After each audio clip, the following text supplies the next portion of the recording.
comenzar hoy con uno de los dos grandes ejes que integran la materia de nutrición, que es la parte de alimentación, ¿sí? La materia de nutrición está conformada por dos grandes ejes que son la estructura y función del aparato digestivo y la estructura, composición de los alimentos, su transformación, etc. La estructura y función del aparato digestivo se estudia desde la embriología, la histología, la anatomía y la fisiología, y ya comenzaron a desarrollarla ustedes con las clases de anato que comenzó desde la semana pasada a darles el FER. En cambio, toda la parte de alimentación, incorporación de nutrientes, etcétera, tiene que ver con la biología y con la química. Hoy vamos a comenzar con ese segundo eje, haciendo hincapié en la parte química, hoy no tanto, hoy nos vamos a meter en la parte biológica, en la diferencia, en conceptos básicos, diferencia de nutrientes y alimentos, tipos de alimentos, es decir, todo lo básico que tienen que entender sobre nutrición y alimentación, para después poder meterte a estudiar la composición y la incorporación y la transformación de los principios nutritivos básicos presentes en la alimentación humana.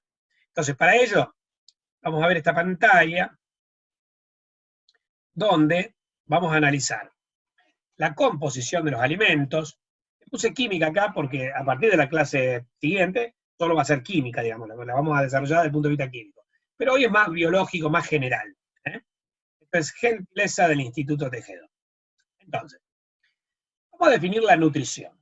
La nutrición, según el doctor Pedro Escudero, que es uno de los grandes padres de la nutrición argentina, es el resultado o la resultante de un conjunto de funciones armónicas y solidarias entre sí que tienen como finalidad mantener la composición e integridad normal de la materia y conservar la vida.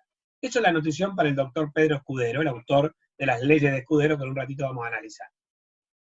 También existe otra definición, según el Consejo de Alimentación y Nutrición de la Asociación Médica Americana, que en 1963 sugiere que la nutrición es una ciencia que estudia los alimentos, los nutrientes, la interacción en relación con la salud y la enfermedad, los procesos de digestión, absorción, utilización y excreción de las sustancias alimenticias, y también los aspectos económicos, culturales, sociales y psicológicos relacionados con los alimentos y la alimentación.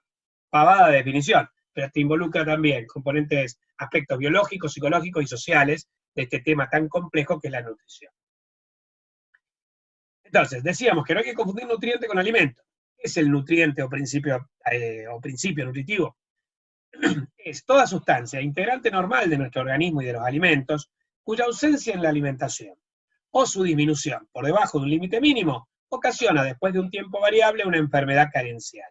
Por ejemplo, los glúcidos, los lípidos, las proteínas, los minerales, las vitaminas y el agua no te pueden faltar, porque si faltan o están en muy pequeña cantidad, puede generar una enfermedad carencial. Por eso es que decimos, por eso es que lo llamamos nutrientes o principios nutritivos.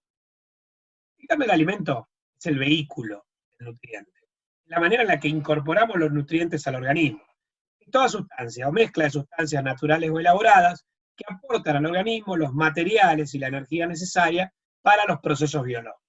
Se incluyen sustancias también que se ingieren por hábito o costumbre, tengan o no tengan valor nutritivo, tales como el té, el café y los condimentos.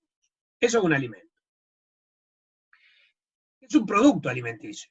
Un producto es todo alimento que ha cambiado sus caracteres físicos, composición química y características físico-químicas como consecuencia de la manipulación industrial. Ejemplo, los quesos, la manteca, el yogur, el pan, los dulces, los fiambres, no existen naturalmente. Han sido procesados para ser consumidos. Son productos alimenticios. Entre los alimentos tenemos los alimentos protectores. Alimentos protectores son aquellos que por su cantidad y calidad de proteínas, minerales, vitaminas que contienen, al ser incorporados en la dieta en cantidades suficientes, protegen al organismo de una enfermedad por carencia.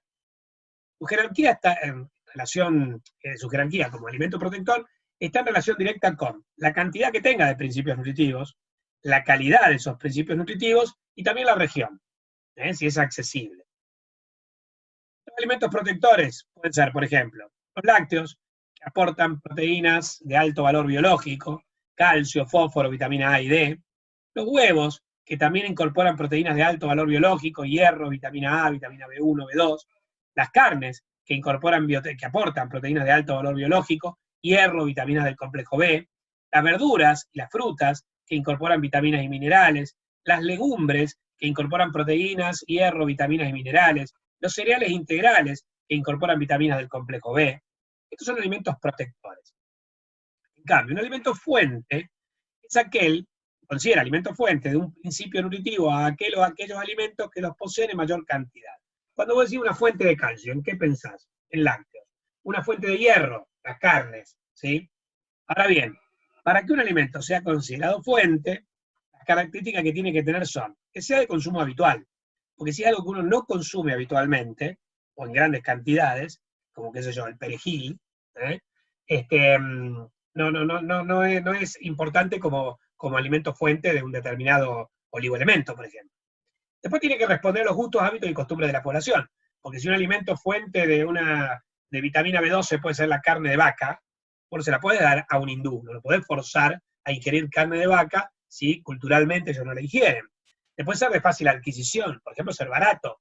Las ostras son alimentos fuentes de zinc, pero son muy caras.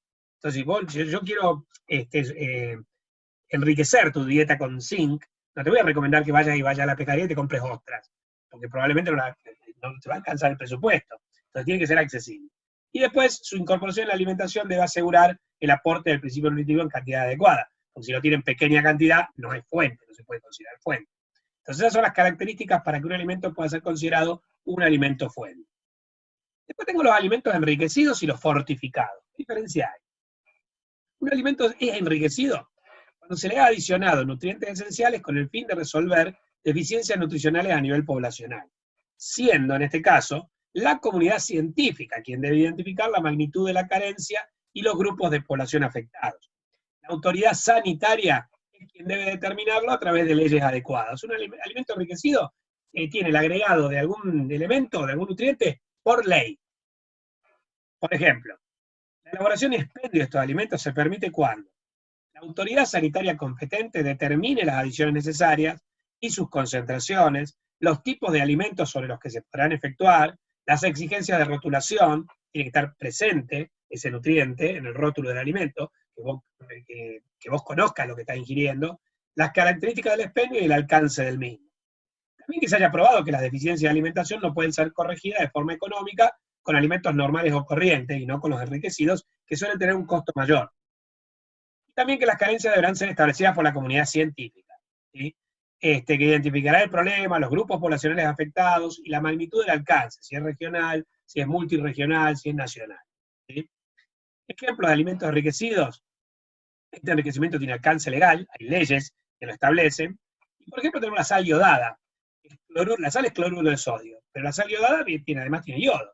Esto es por ley 17.259/67, como prevención del bocio endémico, que es el hipotiroidismo por carencia de yodo, que ocurre en Argentina, por ejemplo, en algunas regiones regionales del bocio endémico, la región precordillerana, La Rioja, Catamarca, donde el déficit de yodo en el suelo y en las aguas es bastante importante. Entonces, se iodiza la sal, ¿para qué? Para prevenir el bocio endémico. También para prevenir la demencia, las alteraciones del feto en gestación, que requieren yodo. Después las harinas, enriquecidas con hierro, ácido fólico, niacina, vitamina B1 y B2, por la ley 25.630, es para la prevención de la anemia y de las enfermedades del sistema nervioso en los recién nacidos. El ácido fólico, administrado a la mujer embarazada, previene la espina bífida y las malformaciones del tubo neural. Las vitaminas B1, B2, la vitamina del complejo B en general, el ácido fólico también, el hierro, favorecen la eritropoyesis, entonces previenen la anemia. Entonces, por ley, a las harinas se las enriquece con hierro, ácido fólico y vitaminas del complejo B. Después, en el programa materno-infantil, también existen leches en polvo enriquecidas con hierro, ácido fólico, vitamina del complejo B, para ser administradas en los lactantes. Bueno, entonces, estos son los alimentos enriquecidos. Bueno, con respecto a los alimentos fortificados, son aquellos a los que también se les ha adicionado nutrientes esenciales, pero dicha adición no es obligatoria, sino que es llevada a cabo voluntariamente por la industria alimentaria. Generalmente, se fortifican alimentos a los que se les puede agregar valor nutricional con bajo costo adicional, como los panificados, los cereales para desayuno, los lácteos, la galletita y las patas. Pero no hay una legislación que obligue a la empresa que fabrica estos cereales a fortificarlos. La empresa los fortifica, le agrega algo, ¿sí? Un nutriente de bajo costo, y después ANMAT, la Administración Nacional de Medicamentos, de Alimentos, Medicamentos y Tecnología Médica, lo tendrá que aprobar para su consumo. Pero bueno, una vez aprobado, se pueden comercializar. Ejemplos de alimentos fortificados son la leche con vitamina A, con vitamina D, con calcio, los copos de cereal con hierro, las vitaminas del complejo B. Bueno, alimentos funcionales. ¿Qué es un alimento funcional? Es un producto que ofrece posibles beneficios a una o varias funciones del organismo, proporcionando un mejor estado de salud y bienestar. Consumidos dentro del plan de alimentación normal, cumplen un rol preventivo. Ejemplo, la leche enriquecida con calcio y antioxidantes, la leche con fibra activa y omega 3, la leche con hierro, el Actimel, etc. Se los considera alimentos funcionales. Bueno, vamos a los tiempos de la nutrición. La nutrición tiene 3 tiempos, que son la alimentación, el metabolismo y la excreción. Fíjate que como conjuntos se terminan fusionando, donde se fusionan los 3 conjuntos, este es un gráfico, por ejemplo, que pueden encontrar en el HUSAI de fisiología, tenemos el medio interno, donde los productos se incorporan al medio interno, son metabolizados, y los metabolitos de excreción, el medio interno los tendrá que eliminar. Entonces, ¿qué es la alimentación? Es el primer tiempo de la nutrición. Su finalidad es la degradación de los alimentos en sustancias absorbibles y utilizables. Se cumple en el aparato digestivo. Se distingue una etapa extrínseca, que comprende la prescripción y la realización, y una etapa intrínseca, que comprende la digestión, por medio de la cual los nutrientes son hidrolizados a sus unidades estructurales, y la absorción, que es el proceso por el cual los nutrientes son captados por la mucosa del aparato digestivo. Este tema, digestión y absorción, se puede ver tanto en un libro de fisiología como en un libro de química. Nosotros lo vamos a ver así, integrado entre las 2 áreas. Bueno, después tengo el metabolismo, entonces ve de química. En el segundo tiempo, tiene como finalidad la correcta utilización de la materia y la energía. Se extiende desde la absorción hasta la excreción, y se cumple por una serie de tejidos que utilizan materia y energía, como el hígado y el músculo, por un sistema de regulación, que puede ser el nervioso o el endocrino, otro de distribución, como el aparato circulatorio. Las sustancias nutritivas pueden utilizarse de inmediato o se pueden almacenar como reserva. Finalmente, la excreción es el tercer tiempo, cuya finalidad es mantener la constancia del medio interno. Intervienen una serie de órganos excretores como son el riñón, el intestino, la piel, el pulmón, el propio aparato digestivo. El organismo a través de la excreción libera desechos de residuos que se forman como producto del metabolismo. ¿Por qué es importante excretar? Por ejemplo, materia fecal. Creo que lo hablábamos en alguna de las clases anteriores, yo se lo dije. ¿Por qué es importante formar materia fecal? Básicamente, ¿no sería mejor que lo que yo como lo absorba todo y no genere materia fecal? Y después lo metabolice en sustancias pequeñas, sencillas, que se terminan disipando como agua y dióxido de carbono, el agua por el riñón y el sudor y el dióxido de carbono por el pulmón, y ya está. No. El aparato digestivo tiene una función excretoria muy importante. A través de la bilis, algunas sustancias, productos del metabolismo de sustancias endógenas, aunque no hayas comido nada, se tienen que eliminar a través de la bilis. Entonces, si yo, por ejemplo, no excretase nada por el aparato digestivo, esas sustancias tóxicas se me acumularían. Entonces, el organismo, a través de la excreción, libera desechos de los residuos que se forman como producto del metabolismo, y no solo de sustancias exógenas, también de sustancias endógenas, el metabolismo de proteínas corporales, por ejemplo, que generan compuestos nitrogenados que hay que eliminar. Bueno, por la excreción, ¿qué liberamos? ¿Qué excretamos? Sustancias ingeridas, pero no absorbidas. Por ejemplo, las fibras, solubles e insolubles. Sustancias ingeridas y absorbidas, pero no metabolizadas. Por ejemplo, la vitamina C en exceso. ¿Viste que te recomiendan, por ejemplo, para los resfríos y qué sé yo, en invierno, ingerir vitamina C, es al pedo. O sea, si vos tenés una dieta balanceada y no te falta la vitamina C porque vos ingerís cítricos, ingerís tomate, las fuentes alimentarias en las que la vitamina C está presente, que vos ingieras más cantidad, no es necesariamente, no va a brindar un efecto protector adicional. Y además, el exceso de vitamina C se termina eliminando, se excreta, no se acumula. Bueno, y después hay sustancias que se ingieren, se absorben, se utilizan, pero después generan metabolitos finales que pueden ser tóxicos para el organismo. Como decíamos, principalmente aquellos que tienen nitrógeno. Tienen que ser eliminados por la orina, como nitrógeno urinario, como urea, ácido úrico, creatinina, que son productos de la degradación de los ácidos nucleicos y de las proteínas. Bueno, ¿cómo se clasifican los alimentos? Hay varios criterios. Se puede hacer según su origen, se puede hacer según su función, se puede hacer según su importancia nutricional. Según su origen tenemos alimentos naturales, de origen animal, de origen vegetal, de origen mineral, o alimentos artificiales o procesados, productos alimenticios, como dijimos al principio, que pueden ser de origen sintético o semisintético. O sea, se originó de nuevo en el laboratorio, ¿sí? O bien, el semisintético es cuando se toma algo de una fuente natural y en el laboratorio se la modifica, ¿sí? Ese es el origen. Según su función, tengo una función energética, por ejemplo, los macronutrientes energéticos, como los glúcidos, los lípidos y las proteínas. También el alcohol puede aportar calorías. Estos aportan calorías para el metabolismo. Función plástica. Cuando hablamos de función plástica, generalmente es una función anabólica. La función energética es catabólica. Yo tengo que degradar al alimento, al nutriente, para que me brinde calorías, para que me brinde energía. En cambio, cuando el nutriente tiene una función plástica, eso tiene que ver con el anabolismo. Aportan materia para formar la masa corporal, para vías biosintéticas. Y después también tiene una función reguladora. Es cuando aportan nutrientes esenciales que no te... A ver, las vitaminas no proporcionan energía ni masa, pero la incorporación de vitaminas favorece la función de las enzimas que generan energía a partir de los alimentos que se catabolizan y también que sintetizan masa corporal a partir de los alimentos con funciones plásticas. O sea que esta función reguladora que tiene algunos alimentos favorece, regula tanto las funciones energéticas como las biosintéticas, las anabólicas como las catabólicas. Bueno, según su importancia nutricional, de acuerdo a sus recomendaciones de ingesta, los alimentos se pueden agrupar en 6 categorías que constituyen representaciones gráficas, como la pirámide, como el óvalo nutricional, como la rueda que usan los españoles.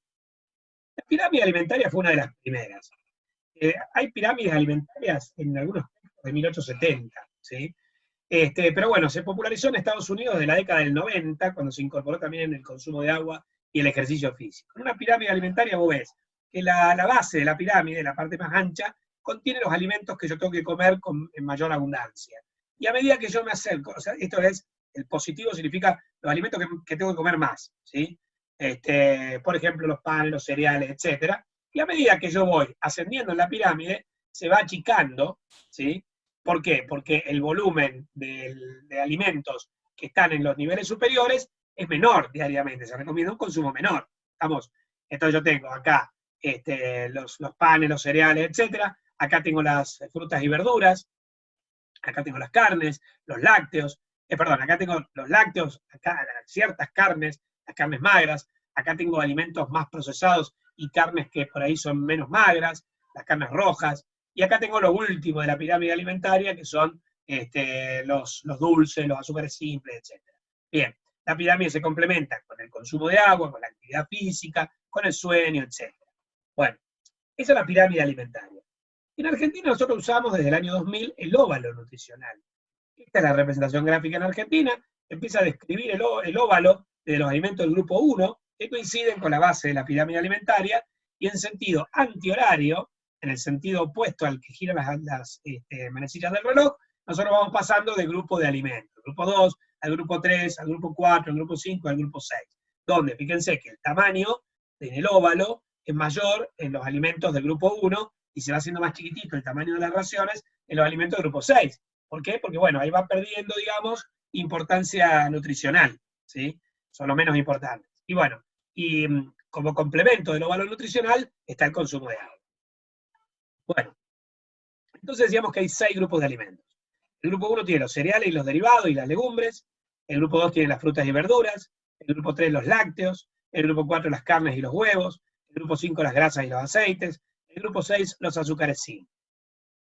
Los cereales y derivados tienen función energética, aportan calorías de sus carbohidratos.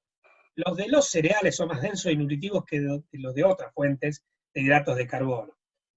A ver, vos podés ingerir hidratos de carbono procesados o no procesados. Es decir, simples o que están integrando moléculas complejas como el almidón. El simple podría estar, por ejemplo, en el azúcar de mesa y el otro estaría en el almidón. Bueno, en los polisacáridos como el almidón.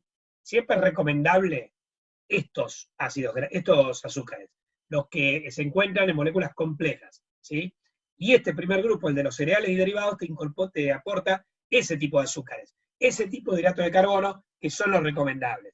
Tienen menor índice glucémico, o sea, la ingesta permite mantener estable la glicemia, o sea que no son prodiabetógenos. Bueno, es importante también, los cereales también aportan en forma importante vitaminas del grupo B, del complejo B. Frutas y verduras tienen función regulatoria, incluyen hortalizas, verduras, frutas. Las hortalizas son cualquier planta herbácea hortícola que se puede utilizar como alimento, ya sea cruda o cocinada. Y las verduras son un tipo de hortaliza en las cuales la parte comestible está constituida por los órganos verdes, como las hojas o los tallos. Estos aportan grandes cantidades de vitaminas, minerales y oligoelementos, fibras, especialmente solubles, además de un alto porcentaje de agua y pocas calorías de su baja proporción de hidratos de carbono, proteínas y grasas.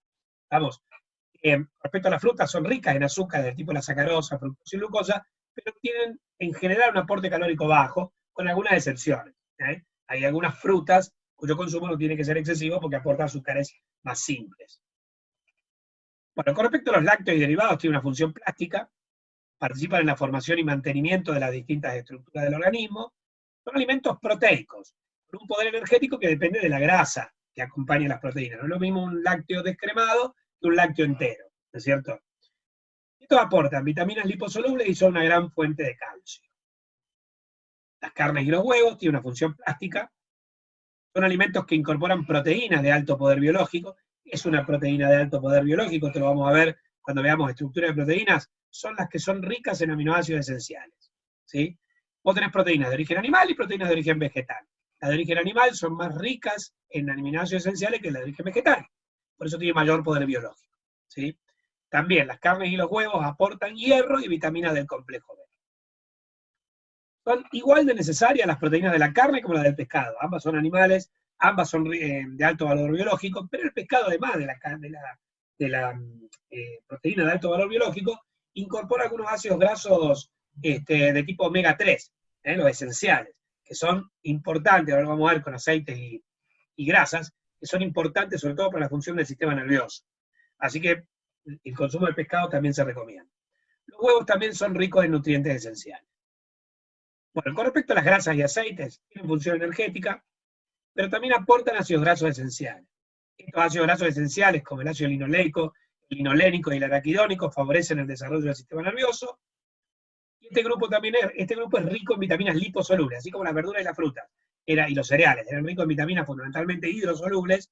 Este grupo, el de las grasas y aceites, son ricos en vitaminas liposolubles, A, D, E y K.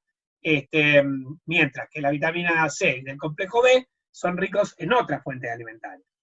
Las de origen animal se denominan grasas, son sólidas a temperatura ambiente porque son ricas en ácidos grasos saturados de cadena larga, que tienen elevado punto de fusión. Esto lo vamos a ver con los lípidos. En cambio, las de origen vegetal se denominan aceites, son líquidas a temperatura ambiente porque son ricas en ácidos grasos poliinsaturados de bajo punto de fusión. ¿Tá? Por eso son líquidas a temperatura ambiente. Bueno, el último grupo es el de los azúcares y dulces. Los azúcares, nutricionalmente hablando, son hidratos de carbono simples, un componente natural de la fruta y la verdura, la sacarosa, glucosa y fructosa de la miel, la fructosa y la glucosa de los productos lácteos como la lactosa, y en menor medida de los cereales como la maltosa. O sea que en los grupos anteriores también hay hidratos de carbono simples. En todo, siempre los ingerimos. Solo que en este grupo están aquellos alimentos procesados, los alimentos dulces, con azúcares simples y que tienen alto contenido de azúcares simples. Entonces, estos azúcares simples están presentes en el azúcar común, la sacarosa, que tiene glucosa y fructosa, y de manera añadida en refrescos como la cola, los postres, la mermelada, la golosina o lo que es lo mismo, todo tipo de dulces, que son alimentos en los que los azúcares son ingredientes o un elemento fundamental en la elaboración.